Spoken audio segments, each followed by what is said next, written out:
আসসালামু আলাইকুম বন্ধুরা, আজকে নিয়ে এসেছি তোমাদের জন্য সহজ একটা গরুর মাংসের কাবাব রেসিপি।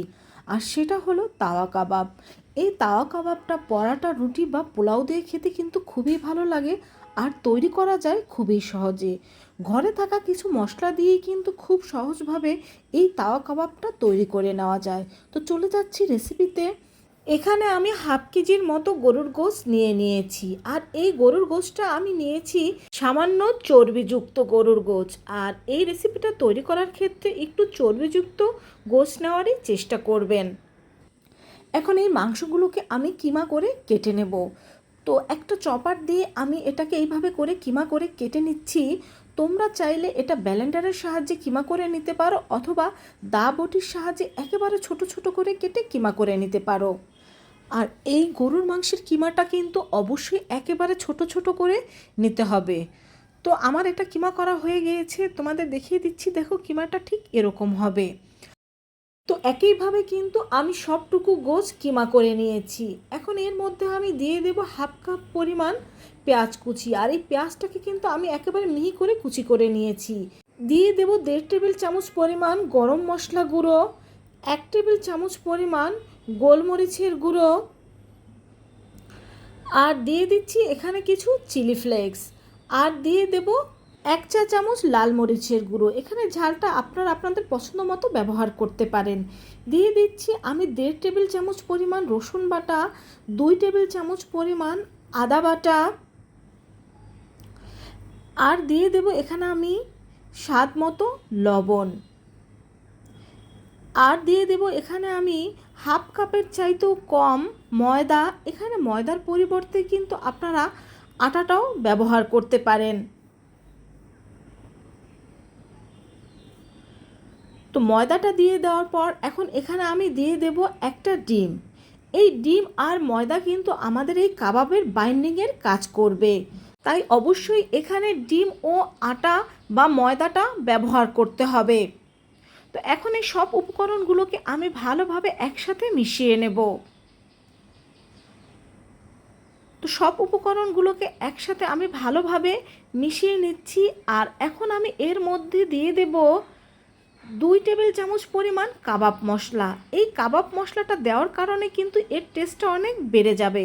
তবে আপনাদের হাতের কাছে না থাকলে এটাকে আপনারা স্কিপ করতে পারেন। তো কাবাব মশলাটা দেওয়ার পর আমি আরও কিছুক্ষণ এটাকে ভালোভাবে মিশিয়ে নিচ্ছি। তো আমাদের এটা ভালোভাবে মেশানো হয়ে গিয়েছে। আর আপনাদের আমি দেখিয়ে দিচ্ছি এর বাইন্ডিংটা কতটা পারফেক্টভাবে হয়েছে। দেখুন, এভাবে করে তৈরি করে নিলে হাতে নিয়ে নাড়াচাড়া করলেও কিন্তু এটা সহজে ভেঙে যাবে না। তো এখন এর জন্য আমি এখানে একটা ফ্রাই প্যান নিয়ে নিয়েছি। এখন এর মধ্যে আমরা সেই গরুর মাংসটা দিয়ে দেব।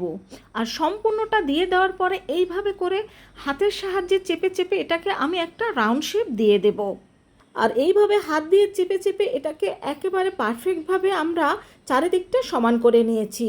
এখন এখানে আমি দিয়ে দেব 3 টেবিল চামচ পরিমাণ রেগুলার সয়াবিন তেল। আপনারা চাইলে এখানে কিন্তু সর্ষের তেলটাও ব্যবহার করতে পারেন।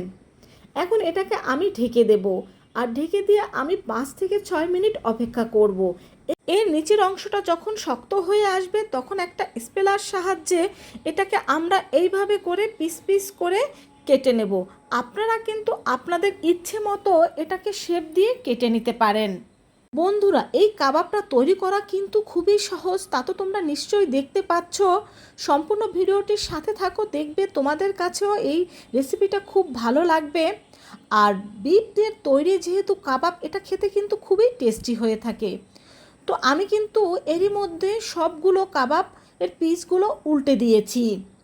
আর এটা যেহেতু কিমা করা, এজন্য এটা কিন্তু সিদ্ধ হতেও বেশি সময় লাগবে না।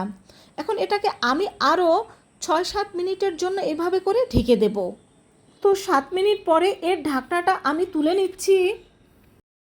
আর দেখো, পারফেক্টভাবে কিন্তু আমাদের কাবাবগুলো তৈরি হয়ে গিয়েছে। আর কত সহজভাবে এই কাবাবগুলো আমরা তৈরি করে নিয়েছি। আর এটা তৈরি করতে কিন্তু 15 থেকে 20 মিনিটের বেশি সময় প্রয়োজন হয় না। আমার মাত্র 15 মিনিট সময় লেগেছে এই কাবাবটা তৈরি করতে। আর এই কাবাবটা কিন্তু পরাটা, রুটি অথবা পোলাও দিয়ে খেতে কিন্তু খুবই ভালো লাগে। তো বন্ধুরা, তোমরা কিন্তু দেখেই নিলে কত সহজে ও ঝটপটভাবে এই তাওয়া কাবাবটা তৈরি করে নেওয়া যায়। আশা করছি তোমরা এখন খুব সহজভাবে এই তাওয়া কাবাবটা তৈরি করে নিতে পারবে ঘরোয়া মশলা দিয়ে। তো আমি রাতের ডিনারের জন্য এই কাবাবটা তৈরি করে নিয়েছিলাম, সাথে কিছু পরাটা তৈরি করে নিয়েছিলাম। বন্ধুরা, ভালো লাগলে অবশ্যই ট্রাই করবে এবং বন্ধুদের সাথে শেয়ার করবে, আর আমাকে বেশি বেশি সাপোর্ট করবে যেন আমি সামনে এগিয়ে যেতে পারি। তো সবাই ভালো থেকো। আল্লাহ হাফেজ।